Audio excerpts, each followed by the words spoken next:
Ce que j'expliquais auparavant, il faut différencier l'information médicale de l'information patient et l'information bien-être. Pour la partie données médicales, il existe une législation qui est particulièrement innovante et contraignante pour les industriels en France, qui permet de garantir la sécurité des données médicales. Donc ça, c'est vraiment l'enjeu, et je sais que cette règle, ce cadre, sera probablement généralisé au niveau européen.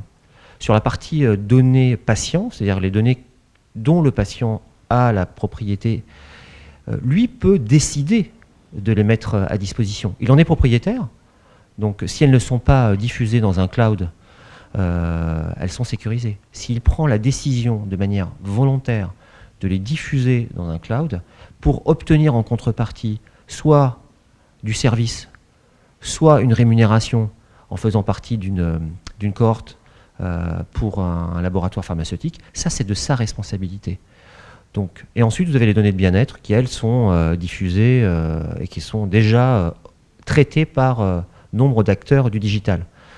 Pour la partie médicale, là il faut être intransigeant et il faut en permanence mettre à jour ce qu'il se fait de mieux en matière de réglementation sur la sécurité de la donnée pour les données médicales. Et c'est ce que l'on recommande, et c'est pour ça que l'on souhaite que ces données médicales soient traitées, archivées par une organisation gouvernementale au niveau européen, pour ainsi permettre aux usagers, que sont les patients, de se sentir en sécurité et de pouvoir traiter ces informations.